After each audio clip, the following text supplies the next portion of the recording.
विद्यार्थी मित्रों, श्री जयम चौधरी सार्वजनिक विद्यालय मेहसाणा धोरण 12 विषय भौतिक विज्ञान प्रकरण 1 विद्युत भारो અને ક્ષેત્રો ટોપિક 1.14 ગૌસનો નિયમ। મિત્રો, ફ્લક્સ વિશે આગળ તમે ભણી ગયા।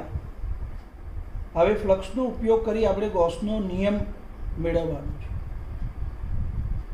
आकृति अंदर केंद्र पर रहेला बिंदुवत विद्युतभार क्यू ने घेरता आर त्रिज्याना गोळामांथी पसार थतुं फ्लक्स शोधवा माटे गोळाने घणा सूक्ष्म खंडोमां विभाजित करी तेमाना एक डेल्टा एस सूक्ष्म खंडमांथी पसार थतुं फ्लक्स डेल्टा फाई बराबर मित्रों तमे जाणो छो E dot delta S is equal to E delta S cos 0।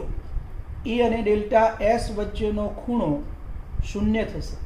विद्युत क्षेत्र गोळानी सपाटी पर दरेक बिंदु पासे बहार तरफ जती दिशामां अने डेल्टा एस पण विद्युत क्षेत्रनी दिशामां माटे बंने वच्चेनो खूणो 0 थशे एटले फ्लक्स मळशे ई डेल्टा एस।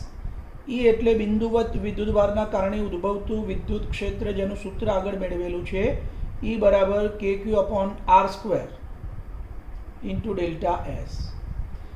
हवे गोळामांथी पसार थतुं कुल फ्लक्स ए दरेक क्षेत्रफळ खंडोने लीधे मळता फ्लक्सना सरवाळा जेटलुं छे एटले के फाई बराबर sigma delta S K Q upon R square delta S is equal to K Q upon R square sigma delta S into delta S. हवे सिग्मा डेल्टा एस बधा सूक्ष्म खंडोनो सरवाळो गोळाना क्षेत्रफळ जेटलो थशे एटले के Q upon R square into S. S एटले गोळानुं क्षेत्रफळ। Therefore phi is equal to K Q upon R square गोळानुं क्षेत्रफळ 4 pi R square is equal to आगर सादुरूप आपीए के नी जगह लखीए Q 1/4 pi epsilon 0 Q upon R square क्षेत्रफळ 4 पाई आर स्क्वेर ऊपर नीचेथी 4 पाई आर स्क्वेर निकली जशे एटले फाई बराबर क्यू अपॉन एप्सिलॉन 0 ज्यां के 1/4 पाई एप्सिलॉन 0 एस बराबर 4 पाई आर स्क्वेर एटले के गोळामांथी पसार थतुं कुल फ्लक्स क्यू अपॉन एप्सिलॉन 0 जेने आ मित्रों आपणे गॉसनो नियम कहीए छीए जेनुं विधान कोई बंद पृष्ठ साथे संकळायेल कुल विद्युत फ्लक्स ते पृष्ठ वडे घेराता कुल विद्युत भार अने एप्सिलॉन 0 ना गुणोत्तर जेटलुं होय छे एटले के फाई बराबर संकलन पृष्ठ संकलन E dot DS is equal to sigma Q upon epsilon 0। मित्रों खास ध्यान राखजो ज्यां sigma Q is equal to बंद पृष्ठ वडे घेरायेलो कुल विद्युत भार एप्सिलॉन 0 शून्य अवकाशनी परमिटिविटी माटे गोळामांथी पसार थतुं फ्लक्स सूत्र मुजब गोळानी त्रिज्या पर आधारित नथी एटले के जो गोळा वडे एटले के बंद पृष्ठ वडे घेरायेलो कुल विद्युतभार शून्य होय तो गोळामांथी पसार थतुं कुल फ्लक्स शून्य थाय। मित्रों, आकृतिमां बंद नळाकार सपाटीनी अक्ष समान विद्युत क्षेत्र ने समांतर रहे तेम मुकेल छे। नळाकारना वर्तुळाकार आडछेद एक पासे आपणे फ्लक्स शोधीशुं। वर्तुळाकार आडछेद बे पासे फ्लक्स शोधीशुं अने वक्र सपाटीमांथी पसार थतुं फ्लक्स एटले नळाकारमांथी पसार थतुं कुल फ्लक्स आपणे शोधी शकीए। तो नळाकारना वर्तुळाकार आडछेद एक पासे फ्लक्स फाई 1 लईए तो फाई 1 बराबर ई डॉट S1 वर्तुळाकार आडछेदनुं क्षेत्रफळ।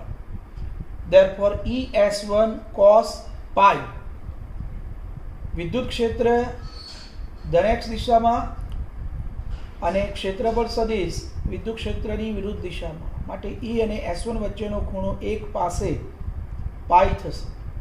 cos पाई नी किंमत मूकी दीए -1 तो फ्लक्स मळशे -ES1। मित्रों, बे पासे वर्तुळाकार आडछेदमांथी पसार थतुं फ्लक्स फाई 2 लईए तो फाई 2 बराबर ई डॉट S2 એટલે વર્તુળાકાર આડછેદનું ક્ષેત્રફળ. એનો ક્ષેત્રફળ સદિશ વિદ્યુત ક્ષેત્રની દિશામાં હોવાથી E અને S2 વચ્ચેનો ખૂણો થીટા બરાબર 0 થશે. માટે ES2 cos 0, cos 0 ની કિંમત 1, માટે ફ્લક્સ ES2. હવે બંને વર્તુળાકાર આડછેદનું ક્ષેત્રફળ સમાન હોવાથી આપણે લખી શકીએ S1 બરાબર S2 બરાબર S. માટે એક પાસે ફ્લક્સ phi1 બરાબર માઇનસ ES અને બે પાસે ફ્લક્સ phi2 બરાબર ES. હવે નળાકારની જે વક્ર સપાટી છે એ વક્ર સપાટી પર વિદ્યુત ક્ષેત્ર ધન x દિશામાં અને ક્ષેત્રફળ સદિશ સપાટીને લંબ રૂપે ઉપર તરફ એટલે E અને S3 વચ્ચેનો ખૂણો 90 થશે. માટે વક્ર સપાટીમાંથી પસાર થતું ફ્લક્સ 3 પાસે phi3 બરાબર E ડોટ S3 બરાબર ES3 cos 90. cos 90 ની કિંમત મિત્રો 0 થશે. માટે 3 પાસે ફ્લક્સ 0 થશે. માટે નળાકારમાંથી પસાર થતું કુલ ફ્લક્સ phi બરાબર phi1 plus phi2 plus phi3 is equal two minus ES plus 0 is equal two 0. માટે નળાકારમાંથી પસાર થતું ફ્લક્સ 0, માટે નળાકાર વડે ઘેરાયેલો વિદ્યુતભાર પણ 0 થાય. હવે મિત્રો ગૌસના નિયમના અગત્યના મુદ્દાઓ જોઈએ તો નંબર 1, જો બંધ પૃષ્ઠ વડે ઘેરાયેલો કુલ વિદ્યુતભાર 0 હોય તો બંધ પૃષ્ઠમાંથી પસાર થતું કુલ ફ્લક્સ 0 થાય. નંબર 2, આ નિયમ કોઈપણ આકાર કે પરિમાણવાળી બંધ સપાટી માટે સાચો છે. નંબર 3, phi બરાબર સિગ્મા ક્યુ અપોન એપ્સિલોન 0 માં સિગ્મા ક્યુ બરાબર બંધ સપાટી વડે ઘેરાયેલા બધા વિદ્યુતભારોનો પરિણામી વિદ્યુતભાર છે. નંબર 4, phi બરાબર પૃષ્ઠ સંકલન E dot ds is equal to sigma Q upon epsilon 0 માં ડાબી બાજુનું વિદ્યુત ક્ષેત્ર એ અંદર અને બહારના વિદ્યુતભારોથી ઉદ્ભવતું વિદ્યુત ક્ષેત્ર છે, જ્યારે સિગ્મા ક્યુ માત્ર અંદરના વિદ્યુતભારોનો પરિણામી વિદ્યુતભાર છે. નંબર 5, ગૌસનો નિયમ લગાડવા માટે જે સપાટી પસંદ કરીએ તેને ગૌસિયન સપાટી કહે છે. નંબર 6, ગૌસના નિયમનો ઉપયોગ કરીને સમમિતિ ધરાવતા તંત્ર વડે ઉદ્ભવતા વિદ્યુત ક્ષેત્ર સરળતાથી શોધી શકાય છે. નંબર 7, ગૌસનો નિયમ એ અંતરના વ્યસ્ત વર્ગના નિયમ પર આધારિત છે. મિત્રો ગૌસના નિયમનો ઉપયોગ કરીને સમમિતિ ધરાવતા તંત્ર વડે ઉદ્ભવતા વિદ્યુત ક્ષેત્ર સરળતાથી શોધી શકાય છે. માટે ગૌસના નિયમના ઉપયોગ કરવા માટે ગૌસનો નિયમ વિદ્યુત ક્ષેત્ર સરળતાથી શોધવા માટે આટલી બાબત ખાસ આપણે સમજી લઈશું. મિત્રો આગળ આપણે ગૌસનો નિયમ મેળવ્યો phi બરાબર સંકલન E dot ds is equal to sigma Q upon epsilon 0. હવે ગૌસના નિયમના ઉપયોગો મેળવવા માટે ગૌસના નિયમની અંદર બે શરતો ખાસ ધ્યાનમાં રાખવી. નંબર 1, ગૌસિયન સપાટી પરના દરેક બિંદુ પાસે વિદ્યુત ક્ષેત્ર સમાન હોવું જોઈએ. અને નંબર 2, વિદ્યુત ક્ષેત્ર અને ક્ષેત્રફળ સદિશ વચ્ચેનો ખૂણો 0 હોવો જોઈએ. જો આ બે શરતોનું પાલન થાય તો આપણે સહેલાઈથી ગૌસના નિયમનો ઉપયોગ કરી વિદ્યુત ક્ષેત્ર સરળતાથી શોધી શકીએ. આનું આગળ આપણે સાદુરૂપ આપીએ. આ બે શરતોનું જો પાલન થતું હોય તો ગૌસનો નિયમ સંકલન E ds બંને વચ્ચેનો ખૂણો 0 એટલે cos 0 is equal to sigma Q upon epsilon 0. વિદ્યુત ક્ષેત્ર ગૌસિયન સપાટી પરના દરેક બિંદુ પાસે સમાન હોવાથી અને સંકલનની બહાર મૂકી દઈએ તો E સંકલન ds is equal to sigma Q upon epsilon 0. સંકલન ds એટલે ગૌસિયન સપાટીનું કુલ ક્ષેત્રફળ S, માટે ES બરાબર સિગ્મા ક્યુ અપોન એપ્સિલોન 0. માટે વિદ્યુત ક્ષેત્ર E બરાબર સિગ્મા ક્યુ અપોન S ઇન્ટુ એપ્સિલોન 0. મિત્રો ખાસ ધ્યાનમાં રાખજો, જ્યાં સિગ્મા ક્યુ બરાબર ગૌસિયન સપાટી વડે ઘેરાતો કુલ વીજભાર અને S બરાબર ગૌસિયન સપાટીનું ક્ષેત્રફળ. મિત્રો ગૌસના નિયમના ઉપયોગો એમાં પહેલો ઉપયોગ અનંત લંબાઈના વિદ્યુતભારિત સુરેખ તાર વડે ઉદ્ભવતું વિદ્યુત ક્ષેત્ર. મિત્રો, આકૃતિની અંદર એક અનંત લંબાઈનો સુરેખ જેની ઉપર વિદ્યુતભારનું રેખીય વિતરણ થયેલું છે એવો તાર દર્શાવેલો છે. આ તારની અંદર આકૃતિ 1 ની અંદર આપણે જોઈ શકીએ છીએ કે O થી P નો ત્રિજ્યા સદિશ લઈ તેને તારની આસપાસ ઘુમાવીએ તો આ રીતે મળતા બિંદુઓ P, P' અને P' તારની સાપેક્ષે સમતુલ્ય છે. હવે બીજી આકૃતિની અંદર મિત્રો દરેક બિંદુએ વિદ્યુત ક્ષેત્રની દિશા જો લેમ્બડા ગ્રેટર ધેન 0 હોય, લેમ્બડા એટલે તમે જાણો છો મિત્રો રેખીય ઘનતા. આ તાર ઉપર વિદ્યુતભારનું રેખીય વિતરણ થયેલું છે એટલે કે જો રેખીય ઘનતા ધન માટે વિદ્યુત ક્ષેત્ર બહારની તરફ મળશે અને જો લેમ્બડા લેસ ધેન 0 હોય એટલે કે રેખીય વિતરણમાં લેમ્બડા ઋણ હોય તો વિદ્યુત ક્ષેત્ર અંદરની તરફ હશે. હવે મિત્રો આ તારની ફરતે R ત્રિજ્યા અને L લંબાઈનો એક નળાકાર ગાઉસિયન પૃષ્ઠ, નળાકાર ગૌસિયન સપાટી જો વિચારીએ તો આ નળાકાર ગૌસિયન સપાટીમાંથી પસાર થતું કુલ ફ્લક્સ શોધવા માટે નળાકાર ગૌસિયન સપાટીના બે વર્તુળાકાર આડછેદમાંથી પસાર થતું ફ્લક્સ ફાઈ લઈએ તો ફાઈ બરાબર ES cos 90 અને cos 90 ની કિંમત 0 થશે, માટે ફ્લક્સ ફાઈ બરાબર 0 થાય. અહીં આકૃતિમાં મિત્રો આપણે જોઈ શકીએ છીએ કે વર્તુળાકાર આડછેદ ઉપર વિદ્યુત ક્ષેત્ર જમણી બાજુ તરફ એટલે કે ધન x દિશામાં અને ક્ષેત્રફળ સદિશ વિદ્યુત ક્ષેત્રને લંબ રૂપે ઉપર તરફ, માટે બંને વચ્ચેનો ખૂણો 90 ડિગ્રી થશે. આ વર્તુળાકાર આડછેદ ઉપર પણ E અને S વચ્ચેનો ખૂણો 90 ડિગ્રી થાય, માટે બંને વર્તુળાકાર આડછેદમાંથી પસાર થતું ફ્લક્સ 0 થાય. હવે મિત્રો નળાકારની વક્ર સપાટીમાંથી પસાર થતું ફ્લક્સ આપણી બે શરતો મિત્રો યાદ કરી લઈએ.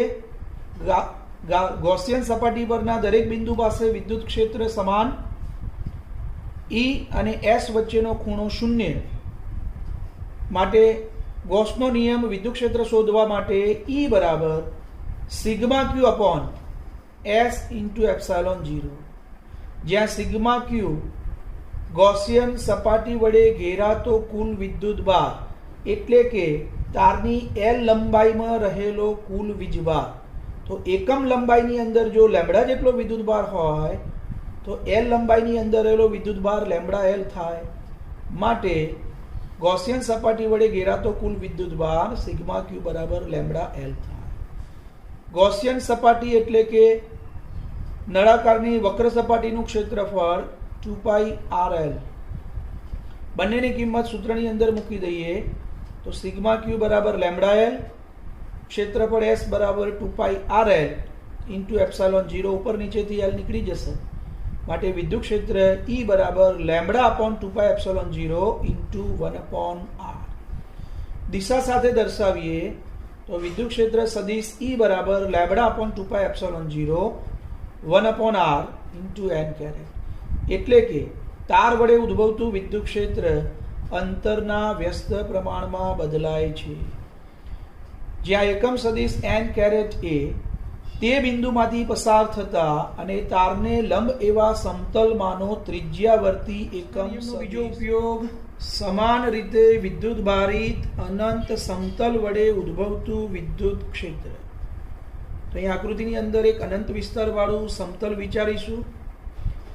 સમતલ પર વિદ્યુત ભારનું પૃષ્ઠ વિતરણ થયેલું છે જેની પૃષ્ઠ ઘનતા સિગ્મા છે.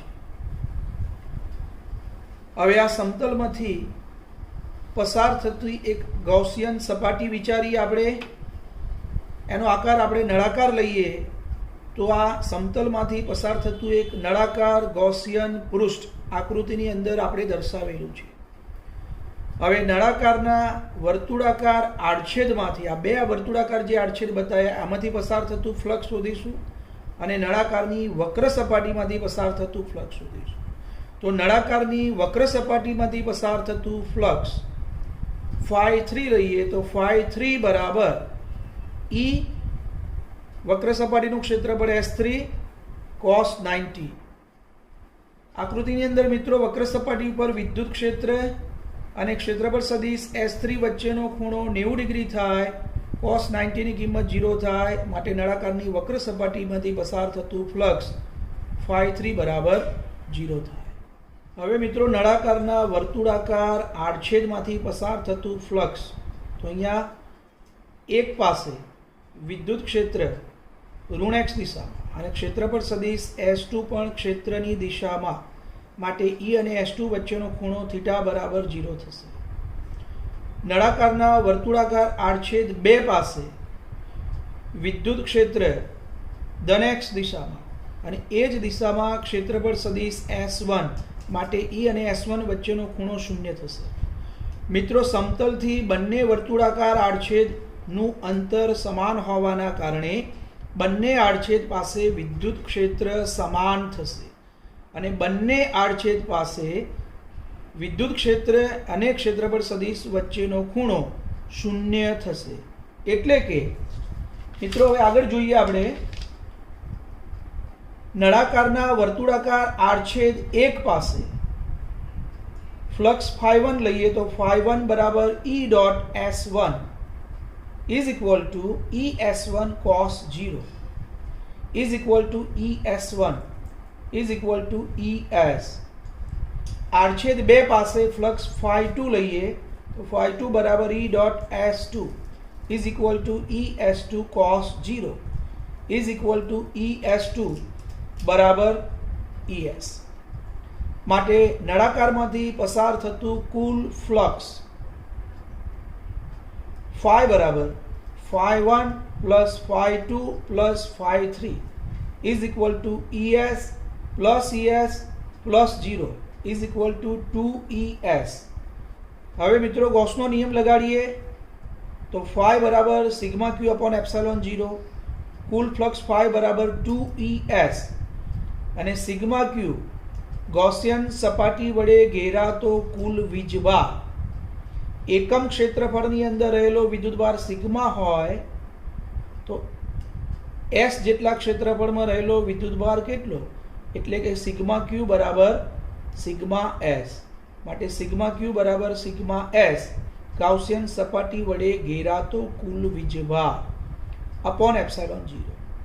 બંને બાજુથી S નીકળી જશે, માટે વિદ્યુત ક્ષેત્ર E બરાબર સિગ્મા અપોન 2 એપ્સિલોન 0। દિશા સાથે દર્શાવીએ તો વિદ્યુત ક્ષેત્ર સદિશ E બરાબર સિગ્મા અપોન 2 એપ્સિલોન 0 ઇન્ટુ એકમ સદિશ n કેરેટ, જ્યાં એકમ સદિશ n કેરેટ એ સમતલને લંબ અને સમતલથી દૂર તરફ જતો એકમ સદિશ છે। હવે ગૌસના નિયમનો ત્રીજો ઉપયોગ, સમાન રીતે વિદ્યુત ભારિત પાતળી ગોળાકાર કવચને લીધે ઉદ્ભવતું વિદ્યુત ક્ષેત્ર। મિત્રો આકૃતિની અંદર r ત્રિજ્યાની પાતળી ગોળાકાર કવચ જેની સપાટી પર વિદ્યુત ભારની સમાન પૃષ્ઠ ઘનતા સિગ્મા છે।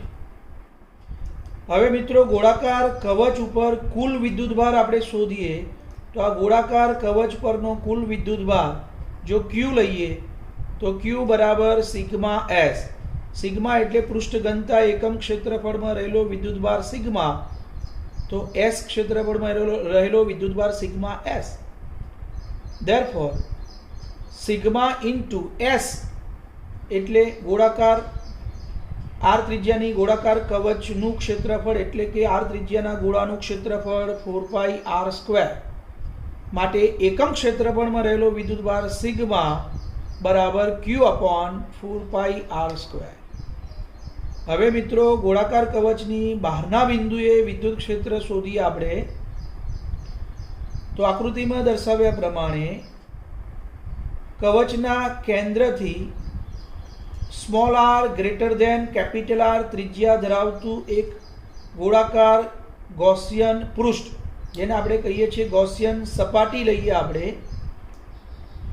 આકૃતિની અંદર r greater than capital R ત્રિજ્યા ધરાવતી ગોળાકાર ગૌસિયન સપાટી દર્શાવી છે, જેના દરેક બિંદુ પાસે વિદ્યુત ક્ષેત્ર કેન્દ્રથી અંતર દરેક બિંદુનું સરખું હોવાના કારણે દરેક બિંદુ પાસે વિદ્યુત ક્ષેત્ર સમાન અને E અને ક્ષેત્રફળ સદિશ વચ્ચેનો ખૂણો થીટા બરાબર 0 થશે. મિત્રો બે શરતો યાદ કરીશું આપણે. ગૌસિયન સપાટી પરના દરેક બિંદુ પાસે વિદ્યુત ક્ષેત્ર સમાન હોય, E અને ds વચ્ચેનો ખૂણો જો 0 હોય તો આપણે સહેલાઈથી વિદ્યુત ક્ષેત્ર શોધી શકીએ. હવે મિત્રો ગૌસના નિયમનો ઉપયોગ કરીએ તો આગળ આપણે જોઈ ગયા વિદ્યુત ક્ષેત્ર E બરાબર સિગ્મા ક્યુ અપોન S ઇન્ટુ એપ્સાયલોન 0, જ્યાં સિગ્મા ક્યુ બરાબર ગોળાકાર ગૌસિયન સપાટી વડે ઘેરાતો કુલ વીજભાર, એટલે કે સિગ્મા ક્યુ બરાબર આ ગૌસિયન સપાટી વડે ઘેરાતો વિદ્યુતભાર એટલે r ત્રિજ્યાની ગોળાકાર કવચની સપાટી પરનો કુલ વીજભાર એટલે કે સિગ્મા ઇન્ટુ S. S એટલે આ કેપિટલ R ત્રિજ્યાની ગોળાકાર કવચની સપાટીનું ક્ષેત્રફળ માટે ઘેરાતો કુલ વિદ્યુતભાર sigma into 4 pi capital R square. S બરાબર ગોળાકાર ગૌસિયન સપાટીનું ક્ષેત્રફળ S is equal two 4 pi small R square. આ બંને સૂત્રની અંદર મૂકી દઈએ તો વિદ્યુત ક્ષેત્ર E બરાબર sigma into 4 pi capital R square upon 4 pi small r square into epsilon 0. ઉપર નીચેથી 4 પાઈ નીકળી જશે, સાદુરૂપ આપીએ તો is equal to sigma capital R square upon epsilon 0 into small r square is equal to sigma એકમ ક્ષેત્રફળમાં રહેલો વિદ્યુતભાર q upon 4 pi capital R square માટે સિગ્મા બરાબર q upon 4 pi capital R square capital R square upon epsilon 0 into small r square. ઉપર નીચેથી capital R square નીકળી જશે માટે is equal to q upon 4 pi epsilon 0 1 upon r square. 1 upon 4 pi epsilon 0 ની જગ્યાએ આપણે મિત્રો k મૂકી દઈએ તો વિદ્યુત ક્ષેત્રનું સૂત્ર મળ્યું kq અપોન r સ્ક્વેર. માટે કવચની બહારના વિસ્તારમાં વિદ્યુત ક્ષેત્રનું સૂત્ર E બરાબર kq અપોન r સ્ક્વેર, એટલે કે ગોળાકાર કવચની બહારના વિસ્તારમાં વિદ્યુત ક્ષેત્ર અંતરના વર્ગના વ્યસ્ત પ્રમાણમાં બદલાય છે. સદિશ સ્વરૂપે લખીએ તો વિદ્યુત ક્ષેત્ર સદિશ E બરાબર kq upon r square into r caret. r caret એકમ સદિશ. જો q ગ્રેટર ધેન 0 હોય એટલે કે q ધન હોય તો વિદ્યુત ક્ષેત્ર બહાર તરફની દિશામાં, અને જો q ઋણ હોય એટલે કે q લેસ ધેન 0 હોય તો વિદ્યુત ક્ષેત્ર અંદર તરફની દિશામાં મળશે. હવે મિત્રો કવચના અંદરના વિસ્તારની અંદર વિદ્યુત ક્ષેત્ર શોધવા માટે આકૃતિમાં દર્શાવ્યા પ્રમાણે r less than capital R ત્રિજ્યા ધરાવતી ગોળાકાર ગાઉસિયન સપાટી દર્શાવેલી છે. તો અંદરના વિસ્તારની અંદર એક આપણે ગૌસિયન સપાટી લઈએ અને ગોળાકાર ગૌસિયન સપાટી વડે આકૃતિની અંદર આપણે જોઈ શકીએ છીએ કે ગોળાકાર ગૌસિયન સપાટી વડે ઘેરાતો કુલ વિદ્યુતભાર સિગ્મા ક્યુ બરાબર 0 છે. કારણ કે વિદ્યુતભાર માત્ર કેપિટલ R ત્રિજ્યાની ગોળાકાર કવચની સપાટી પર છે, અંદરના વિસ્તારમાં કોઈ વિદ્યુતભાર નથી, માટે ગોળાકાર ગૌસિયન સપાટી વડે ઘેરાતો કુલ વિદ્યુતભાર 0. એટલે કે ગૌસનો નિયમ E ગુણ્યા 4 pi r square is equal to ઘેરાતો કુલ વિદ્યુતભાર 0. માટે ગોળાકાર કવચના અંદરના વિસ્તારમાં વિદ્યુત ક્ષેત્ર 0 થાય. એટલે કે કવચના અંદરના વિસ્તારમાં વિદ્યુત ક્ષેત્ર 0 અને ગોળાકાર કવચના બહારના વિસ્તારમાં વિદ્યુત ક્ષેત્ર E બરાબર kq અપોન r સ્ક્વેર એટલે કે બિંદુવત વીજભારના વિદ્યુત ક્ષેત્ર જેટલું થશે. એટલે કે ગોળાકાર કવચની બહારના વિસ્તારમાં વિદ્યુત ક્ષેત્ર ગોળાકાર કવચનો સમગ્ર વિદ્યુતભાર ગોળાકાર કવચના કેન્દ્ર ઉપર કેન્દ્રિત થયેલો આપણે ગણી શકીએ. માટે વિદ્યુત ક્ષેત્રનું સૂત્ર બહારના વિસ્તારમાં E બરાબર kq અપોન r સ્ક્વેર અને ગોળાકાર કવચના અંદરના વિસ્તારમાં વિદ્યુત ક્ષેત્ર 0 મળશે. હવે મિત્રો વિદ્યુત ક્ષેત્ર કેન્દ્રથી અંતર સાથે કેવી રીતે બદલાય છે એ સમજવા માટે આપણે વિદ્યુત ક્ષેત્ર વિરુદ્ધ કેન્દ્રથી અંતરનો આલેખ જોઈએ. તો y અક્ષ ઉપર વિદ્યુત ક્ષેત્ર, x અક્ષ ઉપર કેન્દ્રથી અંતર લઈએ તો કેન્દ્ર ઉપર વિદ્યુત ક્ષેત્ર 0 થશે. કેન્દ્રથી ગોળાકાર કવચની સપાટી એટલે કે r less than capital R સુધી અંદરના વિસ્તારમાં વિદ્યુત ક્ષેત્ર શૂન્ય થશે અને small R is equal to capital R એટલે કે ગોળાકાર કવચની સપાટી પર વિદ્યુત ક્ષેત્ર મહત્તમ થશે E બરાબર KQ upon capital R square અને ગોળાકાર કવચની સપાટીથી બહારના વિસ્તાર તરફ જઈશું એટલે કે small R greater than capital R માટે બહારના વિસ્તાર માટે વિદ્યુત ક્ષેત્ર અંતરના વર્ગના વ્યસ્ત પ્રમાણમાં ઘટશે.